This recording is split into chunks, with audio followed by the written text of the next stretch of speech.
ಎಲ್ಲರಿಗೂ ನಮಸ್ಕಾರ ವೀಕ್ಷಕರೇ. ಸಿಂಹ ರಾಶಿಯವರೇ, ಇಬ್ಬರು ದುಷ್ಟ ಮಹಿಳೆಯರು ದುಷ್ಟ ಪ್ರಯೋಗವನ್ನ ಮಾಡ್ತಿದ್ದಾರೆ. ನೀವು ಇದನ್ನ ತಕ್ಷಣ ನೋಡಬೇಕು, ಅವರ ಹೆಸರುಗಳನ್ನು ತಿಳಿದುಕೊಳ್ಳಬೇಕು. ಇಲ್ಲವಾದರೆ ದೊಡ್ಡ ಅಪಘಾತಗಳು ಸಂಭವಿಸುವ ಸಾಧ್ಯತೆ ಇದೆ. ನಿಮ್ಮ ಮೇಲೆ ಕೆಟ್ಟ ಕಣ್ಣಿನ ಪ್ರಯೋಗದ ದೃಷ್ಟಿಗಳು ನಡೀತಾ ಇದೆ. ಅವರು ನಿಮ್ಮ ಮೇಲೆ ಅಪಾರವಾದ ದ್ವೇಷದಿಂದ ಹುರಿಯುತ್ತಿದ್ದಾರೆ. ಜಾಗರೂಕರಾಗಿರಿ. ನೀವು ಎಷ್ಟೇ ಕೆಲಸಗಳನ್ನ ಮಾಡ್ತಾ ಇದ್ರೂ ಸ್ವಲ್ಪ ಸಮಯದವರೆಗೆ ಈ ಎಲ್ಲ ಕೆಲಸವನ್ನ ಬದಿಗಿಟ್ಟು ಈ ವಿಡಿಯೋವನ್ನ ಕೊನೆವರೆಗೂ ಎಚ್ಚರಿಕೆಯಿಂದ ಗಮನಿಸಿ. ಆಗ ಮಾತ್ರ ನೀವು ಅದನ್ನ ವಿವರವಾಗಿ ಅರ್ಥ ಮಾಡಿಕೊಳ್ಳೋದಕ್ಕೆ ಸಾಧ್ಯವಾಗುತ್ತೆ.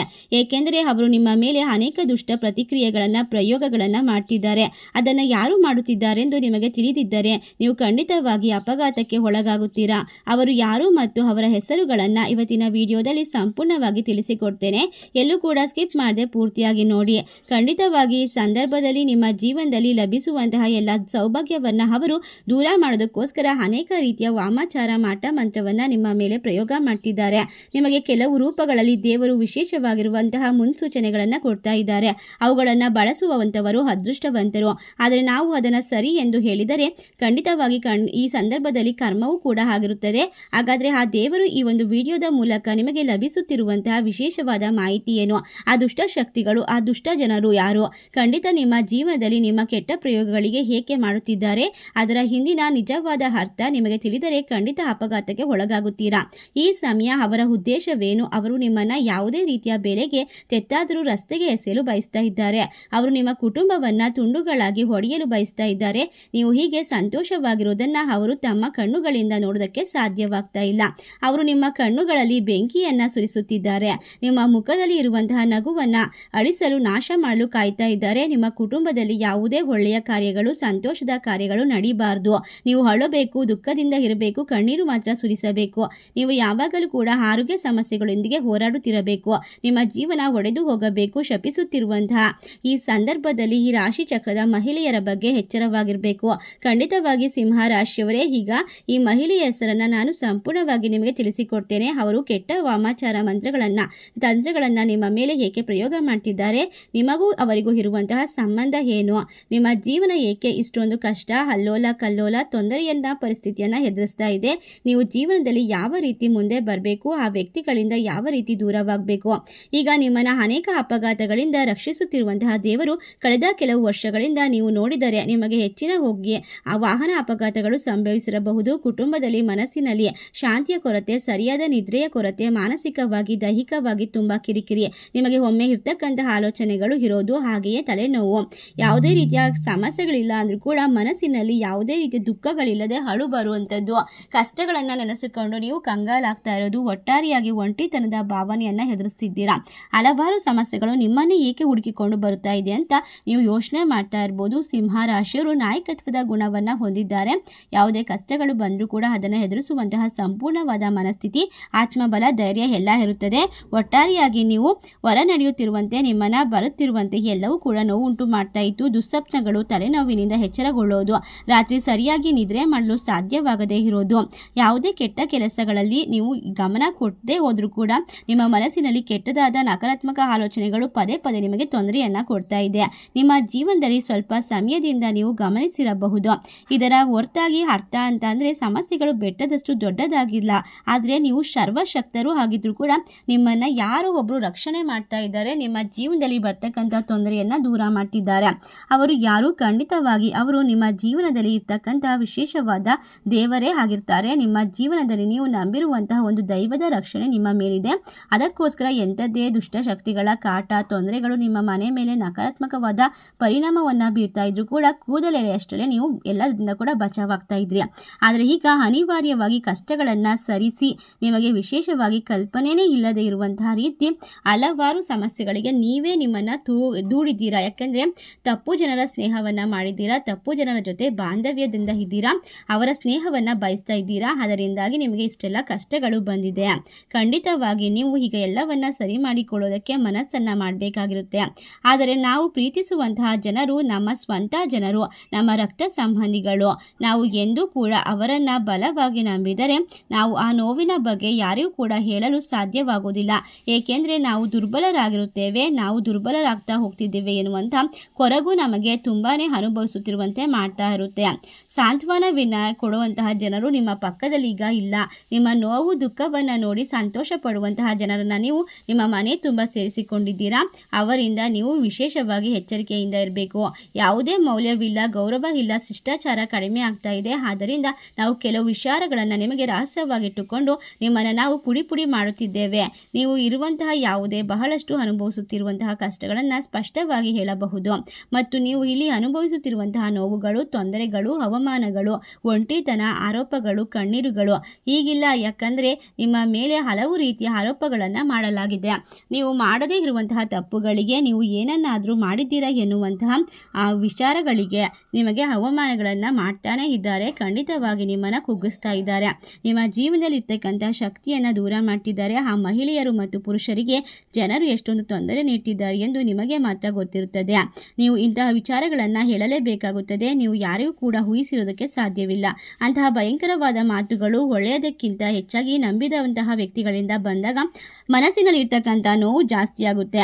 ನೀವು ನಿಮ್ಮ ಸಂಗಾತಿ ಮತ್ತು ನಿಮ್ಮ ಕುಟುಂಬದೊಂದಿಗೆ ಸಂತೋಷವಾಗಿರಬೇಕು ಅಂತ ವಿಶೇಷವಾಗಿ ಇಷ್ಟಪಡ್ತೀರಾ, ಆದರೆ ಸಾಧ್ಯವಾಗ್ತಾ ಇಲ್ಲ.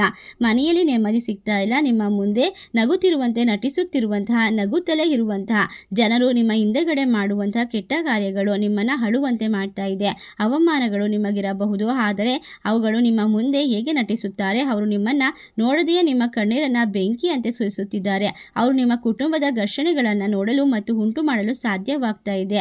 ಅದು ವಿರುದ್ಧವಾಗಿ ಸರಿಯಾಗಿಲ್ಲದ ಒಂದು ವಿಶೇಷವಾದ ಸಮಯದಲ್ಲಿ ನಿಮ್ಮ ಹೆಂಡತಿ ಆಗಲಿ ಅಥವಾ ನಿಮ್ಮ ವಿರುದ್ಧ ಸರಿಯಾಗಿಲ್ಲ ಎನ್ನುವಂತಹ ಗಂಡನಾಗಲಿ, ನಿಮ್ಮ ವಿರುದ್ಧ ಸರಿಯಾಗಿಲ್ಲದೆ ಇರುವಂತಹ ಮಕ್ಕಳಾಗಲಿ, ಎಲ್ಲರೂ ಕೂಡ ನಿಮ್ಮ ಜೀವನದಲ್ಲಿ ಒಂದಾದ ನಂತರ ಒಂದು ಸಮಸ್ಯೆಗೆ ಒಳಗಾಗ್ತಾನೆ ಇದೆ.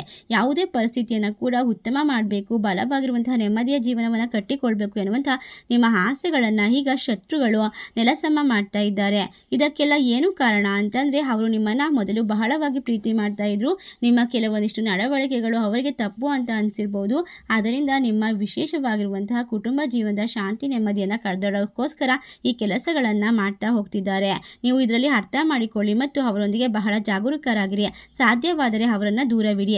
ಇದರ ಅರ್ಥ ಅವರು ಕೆಲವು ರೀತಿಯ ಕೆಟ್ಟ ಪ್ರಯೋಗಗಳು ಮತ್ತು ಕೆಟ್ಟ ಪೂಜೆಗಳನ್ನು ಸಹ ಮಾಡಿಸುತ್ತಿದ್ದಾರೆ. ಹೀಗೆ ನೀವು ಅವರನ್ನು ಗುರುತಿಸಬಹುದು. ನೀವು ಅವರ ಕೈಯಲ್ಲಿ ಏನಾದರೂ ಇಟ್ಟರೆ ಅದನ್ನು ತಿನ್ನಬೇಡಿ. ಅದು ಒಳ್ಳೆಯ ನೀರಾಗಿರಬಹುದು ಅಥವಾ ಕೆಟ್ಟದಾಗಿರುವಂತಹ ಊಟವಾಗಿರಬಹುದು ಅಥವಾ ಆಹಾರವಾಗಿರಬಹುದು. ನೀವು ಹೊರಡುವಾಗ ಅವರು ನಿಮ್ಮ ಕೈಗೆ ಕೊಡುವಂತಹ ಏನನ್ನು ತಿನ್ನಬೇಡಿ, ಏಕೆಂದರೆ ಅವರು ಅದನ್ನು ಸಾಮಾನ್ಯವಾಗಿ ಹಾಕಿಕೊಳ್ತಾರೆ ಎಂದು ಹೇಳ್ತಾರೆ. ಆದರೆ ಅದು ನಿಜವಾಗಿಯೂ ಅಲ್ಲಿ ಇಲ್ಲ. ಅವರು ಎಲ್ಲಿಂದನೋ ತಂದಿರುವಂತಹ ವಿಶೇಷವಾದ ಮಾಟ ಮಂತ್ರದ ಊಟವನ್ನು ನಿಮಗೆ ತಿನ್ನಿಸ್ಬೋದು. ಇದರಿಂದ ನಿಮ್ಮ ಆರೋಗ್ಯ ಹದಗೆಡ್ಬೋದು, ನೀವು ತೊಂದರೆಗೆ ಒಳಗಾಗಬಹುದು. ಆದ್ದರಿಂದ ಈ ಸಮಯದಲ್ಲಿ ಕೆಟ್ಟ ಜನರ ಕೈಗಳಿಂದ ನಿಮಗೆ ತಿನ್ನಲು ಅಥವಾ ಕುಡಿಯಲು ಏನನ್ನಾದರೂ ಕೊಟ್ಟರೆ, ಅವರು ಯಾವುದೇ ಪೂಜೆಯನ್ನು ಮಾಡ್ತಿದ್ದಾರೆ ಅಂತ ನಿಮಗೆ ಅನಿಸ್ತಾ ಇದ್ದರೆ ಅದನ್ನು ಸಹಾಯದಿಂದ ನೀವು ಸಹಕರಿಸೋದ್ರ ಮೂಲಕ ದೂರದಲ್ಲಿ ತಳ್ಳೋದು ಒಳ್ಳೆಯದು. ಏಕೆಂದರೆ ಬೇಡ ಅನ್ನುವಂತಹ ಮಾತುಗಳನ್ನು ಹಲವಾರು ಸಾರಿ ನೀವು ಹೇಳೋದನ್ನು ರೂಢಿ ಮಾಡಿಕೊಳ್ಬೇಕು. ಇಲ್ಲದೇ ಇದ್ದರೆ ಅಪಘಾತಗಳು, ತೊಂದರೆಗಳು ನಿಮ್ಮ ಜೀವನವನ್ನು ನರಕ ಮಾಡುವಂತಹ ಸಾಧ್ಯತೆ ಇದೆ. ಖಂಡಿತವಾಗಿ ಈ ಸಂದರ್ಭದಲ್ಲಿ ಅವರ ಕೈಯಿಂದ ಎಳನೀರನ್ನು ಸಹ ಕೊಟ್ಟರೂ ಕುಡಿಯಬೇಡಿ. ನೆನಪಿಟ್ಟುಕೊಳ್ಳಿ, ನೀವು ಹಾಗೆ ಮಾಡಿದರೆ ನೀವು ಬಹಳಷ್ಟು ಸಮಸ್ಯೆಯನ್ನು ಎದುರಿಸಬೇಕಾಗಿ ಬರುತ್ತದೆ. ಏಕೆಂದರೆ ಅವರು ನಿಮ್ಮನ್ನು ಅಷ್ಟೊಂದು ನೆನಪಿಸಿಕೊಳ್ಳಲು ಅದನ್ನು ನಿಮ್ಮ ಬಳಿಗೆ ತರುವಂತಹ ಅಗತ್ಯವಿಲ್ಲ. ನೀವು ಯಾವುದೇ ಆಲೋಚನೆ ಇಲ್ಲದೆ ಅದನ್ನು ತಿನ್ನಬಹುದು, ಆದರೆ ಜಾಗರೂಕರಾಗಿರಬೇಕು. ನೀವು ಅದನ್ನು ಹಾಗೆ ತಿನ್ನೋದರಿಂದ ನಂಬಿದರೆ ನೀವು ಬಹಳಷ್ಟು ಕಳೆದುಕೊಳ್ತೀರಾ. ನೀವು ಬಯಸಿದರೆ ಅವರು ನಿಮಗೆ ಅದನ್ನು ತಿನ್ನಿಸಲೇಬೇಕು ಎಂದು ನಿಮಗೆ ಪ್ರೀತಿಯನ್ನು ತೋರಿಸ್ತಾರೆ, ಸಿಹಿ ಮಾತನ್ನು ಆಡ್ತಾರೆ. ಆಗಲೂ ಸಹ ಅದನ್ನು ತಿನ್ನಬೇಡಿ. ತಮ್ಮ ಕೈಗಳಿಂದ ಕೊಟ್ಟಿದ್ದನ್ನು ನೀವು ತಿನ್ನಬಾರದು ಅಥವಾ ಕುಡಿಯಬಾರದು ಎಂಬುದನ್ನು ನೆನಪಿಟ್ಟುಕೊಳ್ಬೇಕು. ಅಲ್ಲದೆ ಕೆಲವು ರೀತಿಯ ಕೆಟ್ಟ ಪೂಜೆ, ಕೆಟ್ಟ ಪ್ರಯೋಗಗಳು, ನಿಂಬೆ ಹಣ್ಣುಗಳಿಂದ ಪೂಜಿಸೋದು ಮತ್ತು ಕೆಲವು ಜನರು ನಿಮ್ಮ ಬಗ್ಗೆ ಹೇಳಿ ಅಳುತ್ತಾರೆ ಮತ್ತು ಅವರು ಕೆಲವು ರೀತಿಯ ಪ್ರಯೋಗಗಳನ್ನು ನಿಮ್ಮ ಮೇಲೆ ಮಾಡ್ತಾರೆ. ನಿಂಬೆ ಹಣ್ಣಿನ ಪಾನಕವಾದರೂ ಸರಿಯೇ, ಯಾವುದೇ ರೀತಿಯ ವಿಶೇಷವಾಗಿರುವಂತಹ ಊಟವಾದರೂ ಸರಿಯೇ, ನೀವು ಅಂತಹ ಕೆಟ್ಟ ಜನರ ಕೈಯಿಂದ ಇಸ್ಕೊಳ್ಬಾರ್ದು. ಮತ್ತು 4 ದಿಕ್ಕುಗಳು ಸೇರುವಂತಹ ರಸ್ತೆಗೆ ಅಥವಾ ಬೇರೆ ಯಾವುದೇ ಪ್ರದೇಶಕ್ಕೆ ಅವರು ಪೂಜೆಯನ್ನು ಮಾಡುತ್ತಾರೆ ಎಂದು ಹೇಳಬಹುದು. ಆದರೆ ಇದಲ್ಲದೆ ನಿಮ್ಮ ಜೀವನದಲ್ಲಿ ನಡೆಯುತ್ತಿರುವಂತಹ ಪ್ರತಿಯೊಂದು ಸಮಸ್ಯೆ ಕೂಡ ಈ ಒಂದು ಕೆಟ್ಟ ಮಹಿಳೆಯರೇ ಸಾಧ್ಯವಾಗದಷ್ಟು ನಿಮಗೆ ತೊಂದರೆಯನ್ನು ಕೊಡೋದಕ್ಕೆ ಕಾಯ್ತಾ ಇದ್ದಾರೆ. ಈ ದುಷ್ಟತನದಿಂದ ತೊಡೆದು ಹಾಕಲು ಬಯಸಿದರೆ ಈ ಪರಿಹಾರವನ್ನು ಮಾಡಬೇಕು. ನೀವು ಮಾಡಬೇಕಾದದ್ದು ಆಂಜನೇಯ ಸ್ವಾಮಿಗೆ ಹೆಚ್ಚಾಗಿ ಪೂಜೆಯನ್ನು ಮಾಡಬೇಕು. ಮಂಗಳವಾರ ಆಂಜನೇಯ ಸ್ವಾಮಿಯ ದೇವಸ್ಥಾನಕ್ಕೆ ಹೋಗಿ ದೇವಸ್ಥಾನದ ವಿಧಿವಿಧಾನಗಳನ್ನು ಸರಿಯಾಗಿ ಪೂರ್ಣಗೊಳಿಸಿ ತೆಂಗಿನಕಾಯಿಯನ್ನು ತೆಗೆದುಕೊಂಡು ಆ ತೆಂಗಿನಕಾಯಿಗೆ ಸಿಂಧೂರವನ್ನು ಹಚ್ಚಿ ಆಂಜನೇಯ ಸ್ವಾಮಿಯ ಪಾದದ ಬಳಿ ಇಡಬೇಕು. ಆ ತೆಂಗಿನಕಾಯಿಯ ಅರ್ಥವೇನು? ತೆಂಗಿನಕಾಯಿಯ ಸುತ್ತಲೂ 11 ಬಾರಿ ಕೆಂಪು ದಾರವನ್ನು ಸುತ್ತಿ ಭಗವಂತನ ಪಾದಗಳಿಗೆ ನಮಸ್ಕರಿಸಿ ಯಾವುದೇ ರೀತಿಯ ದುಷ್ಟತ್ವ ನಮ್ಮ ಮನೆಯನ್ನು ತಾಕಬಾರದು, ಯಾವುದೇ ದುಷ್ಟ ಶಕ್ತಿಗಳು ನಮ್ಮನ್ನು ವಸ್ತುಗಳನ್ನು ತಾಕಬಾರದು ಎಂದು ಕೇಳಿಕೊಳ್ಬೇಕು. ಅನಂತರ ಮಂಗಳವಾರದಂದು ಆ ತೆಂಗಿನಕಾಯಿಯನ್ನು ತೆಗೆದುಕೊಂಡು ಬಂದು ನಿಮ್ಮ ಮನೆಯ ಬಾಗಿಲ ಮೇಲ್ಭಾಗದಲ್ಲಿ ಕಟ್ಟಬೇಕಾಗುತ್ತೆ. ಇದರಿಂದ ನೆಗೆಟಿವ್ ಎನರ್ಜಿಗಳು ದೂರವಾಗುತ್ತೆ. ಯಾವುದೇ ದುಷ್ಟಶಕ್ತಿಗಳು ನಿಮಗೆ ಏನೇ ಪ್ರಯೋಗ ಮಾಡಿದರೂ ಕೂಡ ನಿಮ್ಮ ಮನೆಗೆ ತಾಕೋದಿಲ್ಲ. ನಿಮ್ಮ ಮಕ್ಕಳು ಆರೋಗ್ಯದಿಂದ ಇರ್ತಾರೆ. ಆ ಶತ್ರುಗಳ ಹೆಸರನ್ನು ಕೇಳಿದ ತಕ್ಷಣ ನಿಮ್ಮ ಜೀವನವೇ ನಡುಗುತ್ತದೆ. ಏಕೆಂದರೆ ನೀವು ಅವರನ್ನು ತುಂಬ ನಂಬಿರ್ತೀರಾ. ಅವರಿಂದ ನೀವು ಬಹಳಷ್ಟು ಪ್ರೀತಿಯನ್ನು ಬಯಸಿರ್ತೀರಾ. ನಿಮ್ಮ ಮನಸ್ಸಿನಲ್ಲಿ ಯಾರೂ ಇಲ್ಲದ ಒಂದು ಸ್ಥಳಕ್ಕೆ ಹೋಗಿ ನಿಮ್ಮ ಮನೆಯ ಬಳಿ ಇರುವಂತಹ ಸಣ್ಣ ಖಾಲಿ ಸ್ಥಳದಂತೆ ಇರುವಂತಹ ಜಾಗಗಳಲ್ಲಿ ಅವರು ನಿಮಗೆ ಗುಂಡಿಯನ್ನು ತೋಡಿ ನಿಮ್ಮ ಬಗ್ಗೆ, ನಿಮ್ಮ ಜೀವನದ ಬಗ್ಗೆ ನರಕವಾಗೋದಕ್ಕೆ ಮಾಟ ಮಂತ್ರ ಪ್ರಯೋಗವನ್ನು ಮಾಡ್ತಿರ್ತಾರೆ. ಆದ್ದರಿಂದ ಆ ಮಹಿಳೆಯ ಹೆಸರು ಪಿ ಅಕ್ಷರದಿಂದ ಪ್ರಾರಂಭವಾಗುತ್ತೆ.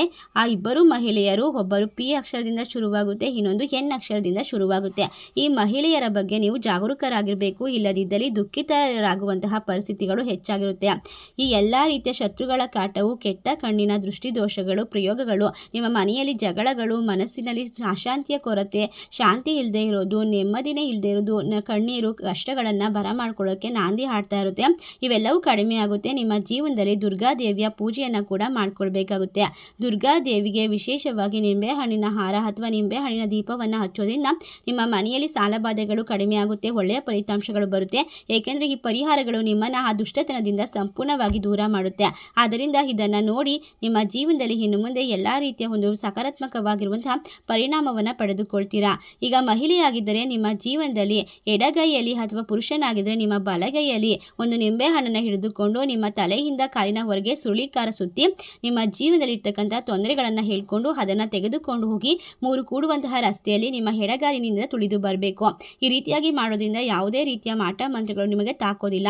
ಮನೆಗೆ ಬಂದು ಕೈಕಾಲು ಮುಖವನ್ನು ತೊಳೆದು ನಿಮ್ಮ ಮನೆ ದೇವರಿಗೆ ತುಪ್ಪದ ದೀಪವನ್ನು ಹಚ್ಚಿ. ಇದರಿಂದಾಗಿ ಸರಳ ಪರಿಹಾರಗಳು ನಿಮ್ಮ ಮನೆಯ ಮೇಲೆ ಸಕಾರಾತ್ಮಕವಾದ ಪರಿಣಾಮವನ್ನು ಬೀರುವುದಕ್ಕೆ ಸಹಾಯ ಮಾಡಿಕೊಡುತ್ತೆ. ಒಟ್ಟಾರೆಯಾಗಿ ಸಿಂಹ ರಾಶಿಯವರೇ, ಈ ಮಾಹಿತಿಯನ್ನು ನೀವು ನೆನಪಿಟ್ಕೊಳ್ಳಿ. ಇದನ್ನು ಪರಿಹಾರದ ಮೂಲಕ ಅನುಸರಿಸಿ ನಿಮ್ಮ ಮನೆಯಲ್ಲಿ ಮತ್ತು ಮನಸ್ಸುಗಳಲ್ಲಿ ನಡೆಯುವಂತಹ ಬದಲಾವಣೆಗಳನ್ನು ನೀವು ನೋಡ್ತೀರಾ. ಈ ವಿಶೇಷವಾದ ಮಾಹಿತಿ ನಿಮಗೆಲ್ಲ ಇಷ್ಟವಾಗಿದ್ದರೆ ನಿಮ್ಮ ಫ್ರೆಂಡ್ಸ್ ಆ್ಯಂಡ್ ಫ್ಯಾಮಿಲಿಗೆ ಶೇರ್ ಮಾಡಿ. ನಮ್ಮ ಚಾನಲ್ಗೆ ಸಬ್ಸ್ಕ್ರೈಬ್ ಮಾಡಿ. ಧನ್ಯವಾದಗಳು.